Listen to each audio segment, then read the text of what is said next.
467. I'm just kidding. And y'all don't mind this little dread that's just, defying gravity. They just wanna. Peace Divines, it's Tia Tiara, the Oracle Coach. So I'm just here to do a short rant about, well, not really a rant. It's more of encouragement and some information, education a bit about gatekeeping, things that you do not originate. So I've noticed this dilemma within the spiritual community where people try to gatekeep things like astrology, human design, quantum leaping, and products, tarot, anything. I've seen people be upset that they put some information out there and other people grasped it and started diving into it and learning about it too and putting the information out there as well. So here's the problem with that. It's like people get into this energy of being like, oh, you're copying me. Everybody's copying me. They're taking my ideas. The thing is, you didn't originate it, so it's not your idea. And it just seems very unoriginal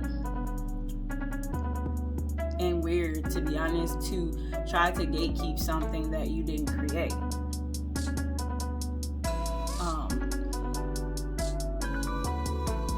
Usually the people who are the ones doing this have an energy which is like a pioneer. So pioneer energy is someone who discovers something, comes across something, finds something, and then presents it to other people. So like you have the man who discovered and wrote the book about human design. His name's Alvin. Last name starts with a K. Don't get me to butchering nothing. Or like, Yoni steams were created in Africa and originated there, and that was a cultural connection, something that they did culturally there. So nobody can gatekeep Yoni steams just because you were the first amongst your people to start, or the people you're connected to or are around to start making Yoni steams. Doesn't mean someone's copying you. It means they learned about something probably from you because you're a pioneer, and then they started doing their own research, and maybe they felt drawn to start making them too, or start making their own, or start using Yoni steams, whatever. The idea is that when you in that energy where you're like, oh, somebody's copying me because you did what you as a pioneer are supposed to do, it just shows that there's an insecurity within yourself around not being recognized for the things that you put out, or feeling like maybe that person might be able to do it better than you. I've seen that happen where someone's like, they put some information out there, somebody else got that information, started doing more research on it, started presenting it better, and more people were drawn to them in their presentation than the other, and they were upset about that. And I mean, here's the thing, you're still the energy that you are. So a pioneer is also considered a muse. That's the other type of energy, and I'm going to keep building on and teaching on the different types of energies that people are, type of energy you're connected to. I'm a muse, or also known as an inspirer, an inspiration. I have people tell me that all the time. So when you have the energy of a muse, a pioneer, that means that you inspire people. That means that you are putting things out there, even if you didn't create them, and other people are going to, learn from you, be inspired by you, and then build on that education, right? So one phrase that I always say, originated by me, is that some people can be so inspiring that they don't know how to be an inspiration. And that's that energy of a person who has other insecurities around people not acknowledging them for something they learned. But here's the thing, if you didn't originate it, you really can't ask for acknowledgement. Like, what kind of acknowledgement do you want? I mean, someone can give it to you. One time is enough. They don't have to continue to give it to you their entire process of doing whatever work they're doing.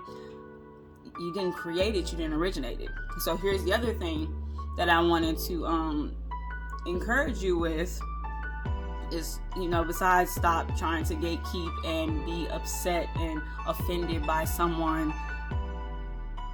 using or doing something or learning more about something that you put out there that you didn't originate or create or originally discover. You did research and you found it, but it's not your original thing. So, like, for example, Spirit gave me my own divination technique. I'm building on this and I'm creating it along with a whole lot of other original ideas I haven't seen done. So being that the divination technique is something I originated, just like Fu Hisai, I don't know if I'm saying the name right, created the I Ching. He created that technique of divination. It's Chinese divination method. He created it. Being that I created it, I'm creating this technique, I can then be like, I'm still not going to say that people are copying me. They're going to follow and they're going to keep using it. And that's what that is, instead of saying copying. See, copying is an exact imitation of something that someone is doing, an exact replica. That's, or literally taking the styles or behaviors and imitating it. And imitation, we know, is the greatest form of flattery. But that's like, for example, I dye my hair red, then all of a sudden someone that I'm close to that wasn't thinking about dyeing their hair red sees me with my hair red, like, oh, I like that, and all of a sudden they dye their hair red. Then I dye my hair blonde because I want them to have the same color hair as me, and all of a sudden they're like, oh, I like that too, I'm gonna do that too. And now their hair is blonde. And they start dressing like me, I have my own style and stuff. That's copying, okay? They start laughing like you or talking like you, stealing your lingo or whatever. That's copying. But inspiration is a different thing. Now, there's a fine line with that too, because you can have somebody who you post something and they posting the exact same thing right after you. But if you post about human design, or you post about astrology, or you post about crystals, or you post about tarot, and then someone is like, loving that and learning information, and they start posting about tarot, they start posting about human design or astrology, but they're not posting your exact kind of post. Or just, you were talking about the 7th house, now they're talking about the 7th house, or you were talking about the 11th house, now they're talking about the 11th house. If they're not doing that, you were talking about the 11th house, and then now they're making posts about the 5th house or about Taurus, and when it's in your 4th house or something like that. That's what that means. You may have inspired them to do more research on astrology, but they went and did their own research on astrology because it's free. It's not yours. You didn't originate it. So you cannot be offended or mad that someone got inspired to go do their own research. And see, the blurred line in that area is that you didn't create it, so you don't even know if you actually inspired them, or if that's something that they already was researching and you just beat them to it about talking about it publicly. Or maybe they weren't confident in talking about it publicly before, but they've been researching it already for quite some time before they came out and started doing it. You'd have no idea. I've had someone accuse me of trying to steal their services or pretend about being a coach, and I'm like, I've been manifesting being a coach since I was like 21 years old. I was a Christian. I used to write my prayers.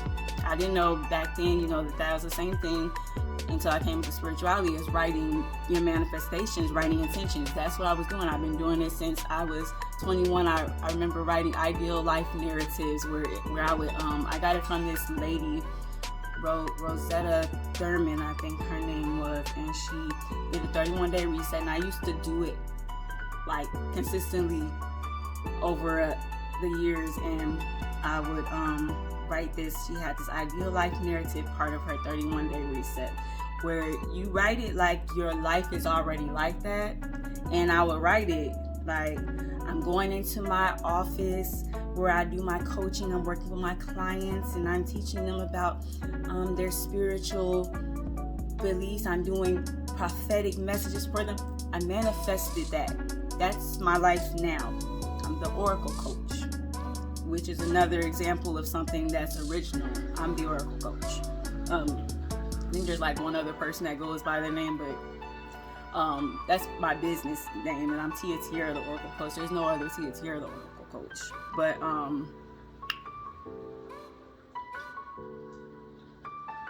the spiritual jukebox, for example, is one that I came up with that like a few days ago, about the music telepathy. And I know a lot of people do music telepathy, but I hadn't really seen a lot of people do it the way I do it, where I take a song, certain line, and then I connect it to a oracle message that I'm getting from a download.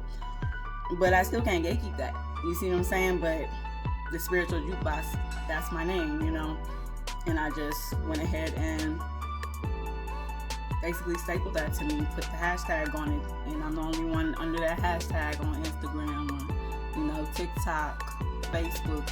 I'm the only one you're gonna find under the spiritual jukebox hashtag, because that doesn't exist. Yeah, that's original, you know what I'm saying? And I'm not saying that to like brag or nothing, just to encourage you and help you understand what is something that you can, gatekeep or whatever. Something that's original, not something that someone else originated. And also to just encourage you that you're of who you are, and so you can embrace that and not be upset about something that is innately gifted within you. To be a muse, to be an inspiration for other people, to be a pioneer that finds those things and lays it out, and other people are like, oh snap, that's really interesting, I didn't know about that. And now they're doing it. Now they're building upon that. Now they're doing more research on it. That's a good thing. You understand? That's a good thing. What else before I go? Because inspiration is basically you're triggering something that's in someone else too. So that's another thing to understand. You can't gatekeep it, because you don't always know how spirit wants things to be put in people. Maybe you were the seed, the person that was supposed to plant the seed. Maybe something else was there to water it, or someone else was there to water it for it to grow. You can't gatekeep that. You can't stop that process.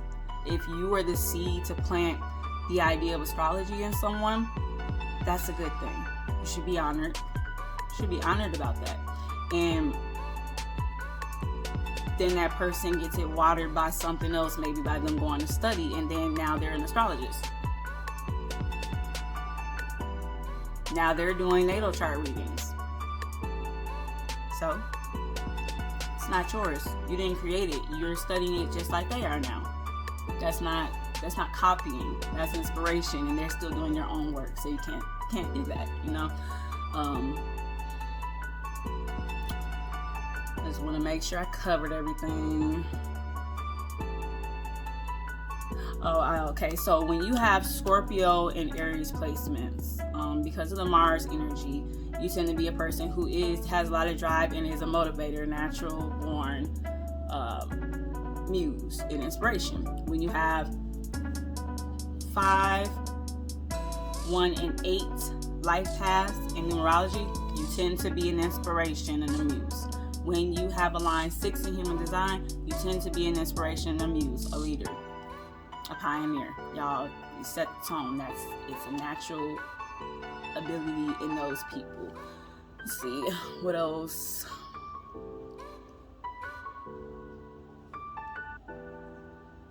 $12.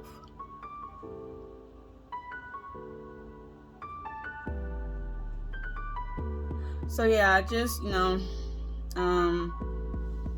entrepreneurial tip: do research on names and ideas and things. Just see if you can find names that are unique, like where you won't find anything else out there.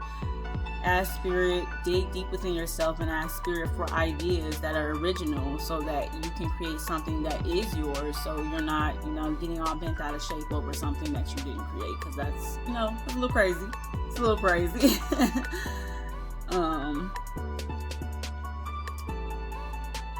And I'll be launching that divination technique in 2022. I won't get too much into what it is, but so yeah, you just want to be original.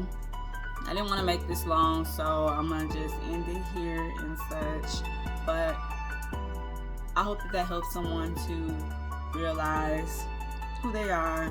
And that's just this is actually talking about muses and inspirations. A person who's a muse. I'm gonna be launching something in more detail about that next year as well. So yeah, it's gonna be a lot going on next year, and I hope that everybody stays connected and gets to experience that with me, because it's gonna be a lot of fun, a lot of information, so much. But you all take care. Until next time, peace.